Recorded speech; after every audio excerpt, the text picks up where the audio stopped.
نبی پاک صلی اللہ تعالی علیہ وسلم نے حضرت ابو بکر صدیق رضی اللہ تعالیٰ عنہ کی اس بات کو اعزاز کے طور پر بیان فرمایا، ان کی فضیلت کے طور پر بیان فرمایا۔ سرکار فرمانے لگے، میں نے جس کے سامنے بھی دین پیش کیا ہے اس نے دلیل مانگی ہے، فرمایا یہ میرا ابو بکر ہے۔ میں نے اس کے سامنے دین پیش کیا، اس نے دلیل نہیں مانگی، فوراً کلمہ پڑھا اور مسلمان ہو گئے، فوراً مسلمان ہو گئے۔ تو حضرت ابو بکر صدیق رضی اللہ تعالیٰ عنہ نے اپنے آپ کو اللہ کے پیارے محبوب صلی اللہ علیہ وسلم کی رضا کے اندر ڈھال لیا تھا۔ وہ سمجھ گئے تھے کہ محبوب کریم کی رضا کس بات میں ہے، حضور کیا چاہتے ہیں، کیا فرماتے ہیں، کیا پسند کرتے ہیں، کس انداز میں حضور خوش رہتے ہیں، کہاں نبی پاک صلی اللہ علیہ وسلم کو کوئی بات ناگوار گزرتی ہے، کہاں مزاج مبارک پر کوئی چیز ایسی ہے جو پریشان کرتی ہے۔ مکمل عکس تھے وہ حضور کی سیرت کا، نبی پاک کی رضا کا۔ جب اللہ کے پیارے حبیب صلی اللہ تعالی علیہ وآلہ وسلم تشریف لے گئے اور نبی پاک صلی اللہ تعالی علیہ وعلا آلہ وصحبہ وبارک وسلم غار حرا میں وقت گزارا اور پہلی وحی حضور پہ نازل ہوئی، تو قرآن مجید کی ایک تاثیر تھی، اس کی ایک شدت تھی کہ اللہ کے محبوب علیہ السلام کے وجود اطہر پر اس کا اثر محسوس ہوا۔ سرکار جب گھر آئے اور جناب خدیجۃ الکبریٰ رضی اللہ تعالی عنہا کو کہا کہ مجھے چادر اڑا دو، مجھے چادر اڑا دو، اور اپنی اس کیفیت کا اظہار فرمایا، تو حضرت خدیجۃ الکبریٰ رضی اللہ تعالی عنہا نے نبی پاک علیہ السلام کے 5 اوصاف گنوائے۔ یا رسول اللہ صلی اللہ علیہ وسلم، آپ کے اخلاق میں یہ 5 چیزیں پائی جاتی ہیں، اللہ کبھی بھی آپ کو رسوا نہیں کرے گا، اللہ تبارک و تعالیٰ آپ کو شان عطا کرے گا۔ 5 چیزیں گنوائیں حضرت خدیجۃ الکبریٰ نے۔ وہ 5 چیزیں کون سی تھیں؟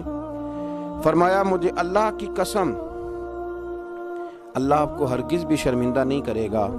پہلی بات یہ ہے کہ آپ صلہ رحمی کرتے ہیں، رشتہ داروں سے اچھا سلوک کرتے ہیں۔ دوسرا فرمایا آپ کمزوروں کا بوجھ اٹھاتے ہیں، اور تیسرا فرمایا آپ ناداروں کی مدد کرتے ہیں، اور چوتھا فرمایا آپ بڑے مہمان نواز ہیں، اور 5واں فرمایا جب کوئی مصیبت میں ہوتا ہے تو محبوب آپ ان کے کام آتے ہیں۔ یہ 5 آپ کے اندر وہ اخلاق عالیہ ہیں جن کی بنیاد پر میں کہتی ہوں کہ اللہ آپ کو عزتیں ہی عطا فرمائے گا، بلندیاں ہی آپ کا نصیبہ ہوں گی۔ یہی ان باتوں سے میں نے دیکھا ہے۔ حضرت سیدنا خدیجۃ الکبریٰ رضی اللہ تعالی عنہا کا یہ قول بخاری شریف میں موجود ہے، اور اسی بخاری میں حضرت ابو بکر صدیق رضی اللہ تعالیٰ عنہ کے بارے میں ابن دغنہ نے ایک بات کہی تھی۔ جب آپ مکہ چھوڑ کے جانے لگے کافروں کی سختیوں سے پریشان ہو کر، تو ابن دغنہ نے آپ کو کھڑا کر لیا اور کہنے لگا ابو بکر آپ نہ جائیں۔ کیوں؟ کہنے لگا آپ جیسے شخص کو یہیں رہنا چاہیے۔ وجہ اس کی یہ ہے کہ آپ 5 باتیں وہ جو حضرت خدیجہ نے نبی پاک کے بارے میں گنوائی تھی، وہی 5 باتیں اسی بخاری میں اسی ترتیب سے موجود ہیں کہ ابن دغنہ کہنے لگے کہ آپ صلہ رحمی کرتے ہیں، آپ کمزوروں کا بوجھ اٹھاتے ہیں، ابو بکر صدیق آپ ناداروں کی مدد کرتے ہیں، آپ بڑے مہمان نواز ہیں، آپ مصیبت زدہ لوگوں کے کام آتے ہیں۔ وہ 5 باتیں جو حضور کی سیرت مبارکہ کا عکس کے طور پر حضرت خدیجہ نے بیان کی، وہی جلوے ابن دغنہ نے جناب ابو بکر صدیق کے بیان فرمائے۔ وہی عکس، وہی رنگ، کچا رنگ للاری والا جڑا چڑھدا لیندا رہندا، اے عشق تیرے دا رنگ محمد چڑھ جائے پھر نہیں لیندا۔ تو وہی کیفیات، وہی عکس سیرت حضرت ابو بکر صدیق میں پایا جاتا تھا۔ صلح حدیبیہ کے موقع پر جب کافروں نے سخت اور صبر آزمائش شرطیں رکھی، حضرت عمر پریشان ہو گئے۔ کچھ ایسی باتیں تھیں جو عقل میں نہیں آتی تھیں، پریشان ہو گئے۔ جا کے عرض کی یا رسول اللہ صلی اللہ علیہ وسلم آپ بھی سچے ہیں، قرآن بھی سچا ہے، اسلام بھی سچا ہے۔ استفہامیہ انداز میں پوچھا تو یا رسول اللہ صلی اللہ تعالی علیہ وآلہ وسلم یہ دشمن باطل پہ ہیں تو پھر ہم دب کے صلح کیوں کرنا ہے؟ تو نبی پاک صلی اللہ علیہ وسلم نے فرمایا میں اللہ کا رسول ہوں، میں اس کی نافرمانی نہیں کرتا، وہ میری مدد کرے گا۔ حضرت عمر رضی اللہ تعالیٰ عنہ فرماتے ہیں میں نے عرض کی یا رسول اللہ صلی اللہ علیہ وسلم آپ نے کہا نہیں تھا کہ ہم ان قریب عمرہ کریں گے، بیت اللہ کا طواف کریں گے؟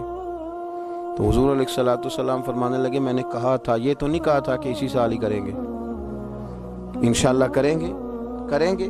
حضرت عمر فاروق فرماتے ہیں کہ میری نا وہ طبیعت میں چونکہ جلال تھا، حضور نے بات کہہ دی، میں نے سن لی، پر میں مطمئن نہیں ہوا تھا۔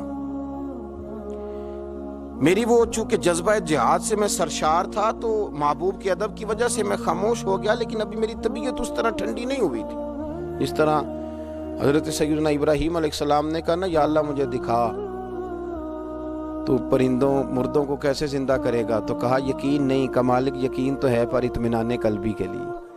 تو فرماتے میں بھی اسی طرح حضور کی بارگاہ سے نکلا اور جناب صدیق اکبر کے پاس پھر گیا، اور میں نے جا کے وہی باتیں دہرائی۔ میں نے کہا ابو بکر رسول کریم علیہ السلام بھی سچے، قرآن بھی سچا، اسلام بھی سچا، پھر ہم دب کے صلح کیوں کریں؟ آپ فرماتے مجھے اللہ کی عزت کی قسم ابو بکر صدیق نے ہی وہی جملے مجھ سے کہے جو میرے رسول پاک نے کہے تھے۔ فرمانے لگے عمر وہ اللہ کے رسول ہیں، وہ اللہ کی نافرمانی نہیں کرتے، اللہ ان کی مدد کرے گا۔ تو میں نے فوراً عرض کیا کہ نبی کریم صلی اللہ علیہ وسلم نے فرمایا نہیں تھا، حضور نے فرمایا نہیں تھا کہ ہم طواف کریں گے، بیت اللہ کا عمرہ کریں گے؟ تو جناب ابو بکر صدیق فرمانے لگے عمر حضور نے کہا تھا کریں گے، یہ تو نہیں فرمایا تھا کہ اسی سال ہی کریں گے۔ تو آپ فرماتے ہیں جب میری طبیعت مطمئن ہوئی، تھوڑی دیر کے بعد میں اپنے آپ کو میں نے ٹھنڈا پایا تو میرے دل میں خیال آیا کہ عمر تو ابو بکر کے ایمان تک تو نہیں پہنچ سکتا، تو وہاں تک تو نہیں جا سکتا جو ان کا مزاج ہے، جو ان کی طبیعت ہے، اور جہاں تک وہ محبوب کی غلامی کرتے ہیں۔ دوستو عکس بنا لیا اپنے آپ کو، عکس اپنے آپ کو اس رضا میں ڈھال لیا جو نبی پاک کی رضا تھی، اپنے آپ کو وہاں لا کے کھڑا کر دیا جہاں کھڑا ہونا مدینے والے رسول پسند فرمایا کرتے تھے، اپنے آپ کو ان چیزوں کا عادی بنایا جو چیزیں میرے نبی کی چاہت تھی۔ حضرت ابو بکر صدیق رضی اللہ تعالیٰ عنہ کا یہ مزاج بنا، اور باطن میں بھی اور ظاہر میں بھی۔ جب آپ حضور علیہ الصلوۃ والسلام کو مدینہ طیبہ لے کر کے آئے نا، تو شارحین کہتے ہیں کہ طریقہ یہ تھا حضرت ابو بکر صدیق کا کہ وہ چلتے بھی اسی طرح تھے جو نبی پاک کا طریقہ تھا، اور جب وہ بولتے تھے تو لگتا تھا کہ یہ نا پورا حضور سید عالم علیہ السلام کے جملوں کو کاپی کرتے ہیں، اور ان کا لباس پہننے کا طریقہ بھی وہی تھا، اور ان کا امامہ باندھنے کا طریقہ بھی وہی تھا۔ تو فرماتے ہیں دونوں مل کے بیٹھ گئے، اسی کو کہتے ہیں فنا فی الرسول ہو جانا، اپنے آپ کو محبوب کی ذات میں فنا کر دینا۔ فرماتے ہیں کہ حضرت ابو بکر صدیق حضور کے ساتھ آ کے بیٹھ گئے، تو جن لوگوں نے پہلے محبوب کی زیارت نہیں نہ کی تھی، وہ جب ملنے کے لیے آتے نا تو کچھ تو حضور کی دست بوسی کرتے اور بیٹھ جاتے، حضرت ابو بکر صدیق سے ہاتھ نہ ملاتے، اور کچھ چونکہ جانتے نہیں تھے تو وہ آ کے حضرت ابو بکر صدیق کی دست بوسی کرتے اور وہ بیٹھ جاتے، محبوب کریم تک معاذ اللہ پہنچ ہی نہ پاتے، چونکہ جلوے اس طرح پڑتے تھے، اس طرح عکس نظر آتا تھا کہ کچھ لوگوں کو غلط فہمی ہونے لگی۔ حضرت ابو بکر صدیق کو معاذ اللہ اللہ کا رسول سمجھ کے دست بوسی کرتے اور بیٹھ جاتے۔ جناب صدیق اکبر چونکہ عکس تھے، چونکہ نمونہ تھے، چونکہ جلوے دکھائی دیتے تھے، تو لوگوں کو پریشانی ہوئی۔ حضرت ابو بکر صدیق رضی اللہ تعالیٰ عنہ نے چاہا کہ میں کچھ ایسا کروں جس سے پتہ چلے کہ میں غلام ہوں اور یہ میرے آقا تشریف فرما ہے۔ آپ فوراً اٹھے، اپنی چادر اپنے کندھوں سے اتاری اور نبی پاک پہ یوں کر کے انہوں نے سایہ کر دیا۔ دھوپ زیادہ تھی، حضور پہ سایہ کر دیا تاکہ پتہ چلے کہ سایہ کرنے والا کوئی غلام ہے، اور جن پر سایہ کیا جا رہا ہے وہ آقا ہیں، سایہ کرنے والا غلام ہے۔ یہ رنگ اختیار کیا چونکہ وہ جلوہ تھا نا، وہ حسن تھا، وہ کیفیات تھی، وہ اس کا پورا مزہ تھا۔ یہاں بزرگوں نے ایک اور لطیف بات لکھی ہے، وہ کہتے ہیں میرے محبوب نا بدلے بڑے بڑے بڑھا کے دیتے ہیں، وفاؤں کا اجر بڑا شاندار دیتے ہیں۔ حضرت صدیق اکبر نے تھوڑی دیر کے لیے اللہ کے رسول پر چادر کا سایہ کیا تھا، محبوب کریم نے قیامت تک کے لیے ان کی قبر پہ اپنے گنبد کا سایہ کر دیا، قیامت تک سایہ کر دیا ہے ان کے گنبد پر۔ جو وہاں جائے گا وہ جناب محبوب کریم پہ سلام عرض کرے گا تو پھر بارگاہ صدیقی میں بھی سلام عرض کرے گا۔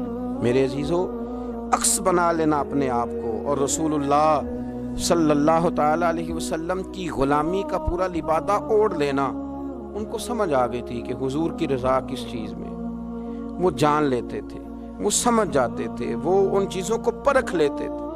جو لوگ دیر سے سمجھتے تھے وہ جلدی سمجھ جاتے تھے۔ حضور کے وصال مبارک کا وقت آیا تو نبی کریم صلی اللہ تعالی علیہ وسلم نے نا صحابہ سے بات کی، نام نہیں لیا، ذرا سمجھنا۔ حضور فرمانے لگے اللہ نے اپنے ایک بندے کو اختیار دیا ہے، چاہے تو وہ دنیا میں رہے اور چاہے تو اپنے رب کریم کی بارگاہ میں حاضر ہو جائے۔ اللہ نے اپنے ایک بندے کو اختیار، اس بندے کا نام نہیں لیا، بس محبوب کی زبان سے جو جملے نکلے تو پیچھے بیٹھے تھے جناب صدیق اکبر رونے لگے، آنسو ٹپکنے لگے، داڑھی بھیگنے لگی۔ لوگوں نے پوچھا آپ کیوں رو رہے ہیں؟ حضور علیہ السلام نے تو فرمایا اللہ نے ایک بندے کو اختیار دیا۔ فرمایا تم نہیں سمجھے، میں تو سمجھ گیا ہوں نا، اللہ کے رسول اپنی بات کر رہے ہیں۔ اتنے شناسا تھے کہ حضور سید عالم علیہ السلام کی رضا کو فوراً پا لیتے تھے۔ دعا ہے عرش کا مالک ہمیں بھی ان کے عشق کی خیرات عطا فرمائے۔